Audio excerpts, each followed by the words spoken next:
out, brother. Here is we're gonna hit on these main topics real fast. So, Kevin McCarthy is getting desperate. The Hunter Biden thing isn't providing any juice for impeachment. That's apparently turning into the thing now. We just got to impeach whoever's in probably office. just said they were going to do that. They were like, "Oh yeah, if you do this to Trump, we'll do this to you." Right. And it sucks for them because like Biden is really hard to do this with because like he's kind of boring. He's a little too boring. But so this is an interesting strategy. Usually, right, you need the House vote to impeach a president. But Kevin has said, "What if we don't?" And that I think is a compelling argument, legally speaking. So here he is announcing that. Despite these serious allegations, it appears that the president's family has been offered special treatment by Biden's... Never seen that before. President's family being offered special treatment. Yeah. That's never happened. Yeah. Especially not in Trump. Thank God they're addressing nepotism finally in you know, familiar relations. Thank God, dude. Treatment that not otherwise would have received if they were not related to the president. Right. Huge problem. These are allegations of abuse of power, obstruction, and corruption. And they warrant further investigation by the House of Representatives. But they did that. That's why today, exactly. I am directing our House committee to open a formal impeachment inquiry into President Joe Biden. Without support of the House. This logical next step will give our committees the full power we support this motion. Facts and answers for the American public. I just see two brave men. There's such two heroes. The answers. Hey, Dad, nice to see you. Well, yeah, one is dead, that piece of shit. How many Iraqis you killed, Papa? By Chairman James Comer at the Committee on Oversight in coordination with Chairman Jim Okay, Jordan. so can we pause for a second? A couple things here. Okay, number one, the investigation committee, which was done behind closed doors for a very specific purpose, and the purpose was to like muddy the waters and lie about all the information that they couldn't find connecting Hunter Biden to Joe Biden. That's number one. Number two, Republicans in Congress have said that there isn't enough information connecting Hunter Biden to Joe Biden. As far as like Hunter Biden's level of access and influence in the decision-making process of the American government as it pertains to foreign policy, specifically in Ukraine. So that's number two. And number three, Kevin McCarthy himself personally gave a quote to Breitbart last week where he said, of course, we're going to hold this up for a vote. Okay, hold this up for a vote to launch this inquiry.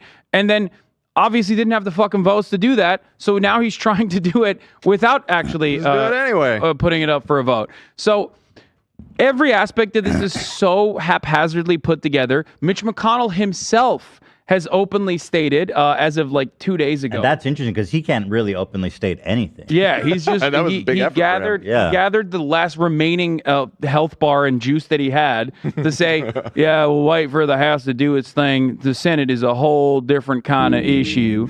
You know, he went like this. Yeah. The House Republicans.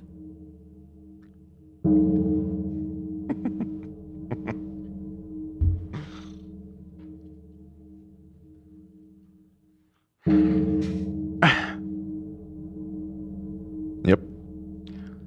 I don't know why you keep making this joke because the doctors cleared him. So yeah, he's healthy. He's a beacon of health and prosperity. He bumped his head apparently. Yeah, he's fine. He had a little oopsie. He pooped his pants. That would have been way funnier if the medical professionals were like, yeah, he had a sharding incident. It'd be more believable. The first time, that's what I thought happened. Pooped my pants. I straight up just thought he shit his pants and he was like froze up, not knowing what to do. But my client bumped his head and he just likes to veer off sometimes mid-sentence like. Sometimes happen to the good old boys. Had a little too much sweet tea in the morning, know what I'm saying? Anyway, so that's pretty fun. Yeah, there didn't seem like a lot of support or juice at all for this. So here's what's going on. Did Hunter Biden utilize the Biden name to get jobs that he had no business having Definitely. in positions of power? Absolutely. No doubt. One of those was in Ukraine in an energy company called Burisma. Okay, where He got a job without any fucking $500,000 a year, prior, right? Yeah, but without any prior experience whatsoever.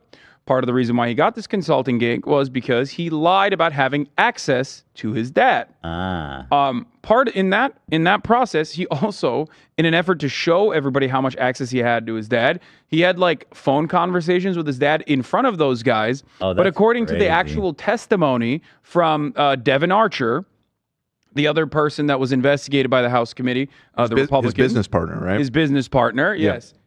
No, in none of those conversations did they ever actually discuss work, and it was more so like him putting his dad on speakerphone, telling everyone to be quiet to show that he had to show that he could have a phone conversation with his dad. Yeah. So that Hunter Biden is a piece of work. It's pretty funny. It's pretty funny. This is like while Beau Biden was also like dying of cancer, so his dad was probably more likely to fucking pick up the phone call. Dude, that Hunter really is something. Yeah. So the GOAT. So.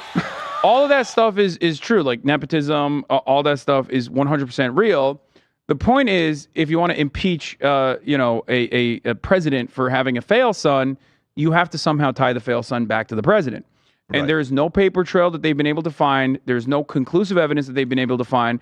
And now they're just kind of saying like they've decided the way to massage the narrative in the absence of evidence, hard evidence that could directly tie you to the wrongdoing that you're alleging, specifically that like Brandon pressured the Ukrainian government to fire Viktor Shokin, the Ukrainian prosecutor at the time, right? He did this because he wanted to help his son Hunter and justify Hunter's salary. That is the argument.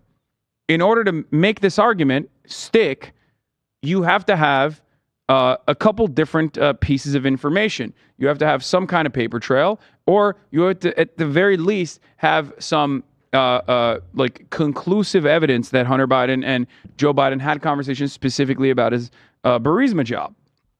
And last but not least, and this is probably the most important aspect of this, because this is something I covered all the way back in like 2019 when the original Trump conversation was happening with Ukraine. If you remember, the impeachment trial happened because Trump had a phone conversation with Ukrainian officials where he said, give me dirt on Joe Biden and Hunter Biden as it pertains to Burisma. And if you don't show me dirt, I'm going to stop giving you military support, which was already congressionally approved. So we didn't even have the presidential power to be able to stop that from happening. Right. So that's why he got impeached, if you guys remember. The first time. And at the time, it was already known, it was already well known and well established that Viktor Shokin was a corrupt prosecutor that literally Ukrainians wanted to remove from position.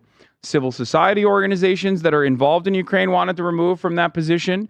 The international community wanted to remove him from this position. The IMF and the World Bank wanted to remove him from this position of power, and they were even saying that they were going to stop giving loans to Ukraine unless they removed this prosecutor from a position of power. So they claimed that like it was Hunter Biden that got this prosecutor removed, but that's fucking idiotic because the CIA wanted him removed. Right? The civil society organizations that had interest in Ukraine wanted him removed. Ukraine was already Ukraine was already, like you've mentioned, an important country for American interest in the nation. It was both simultaneously in the Western sphere of influence on the one hand, but also in the Russian sphere of influence on the other. And Viktor Shokin was a longtime Ukrainian official that was, on this delicate tightrope, and he was leaning too much in the Russian direction for the Western interests in the country to be comfortable with. Right? And that was the major reason why they wanted him out of this position. And also because he was corrupt, but everyone's fucking corrupt. Let's be real. Right? So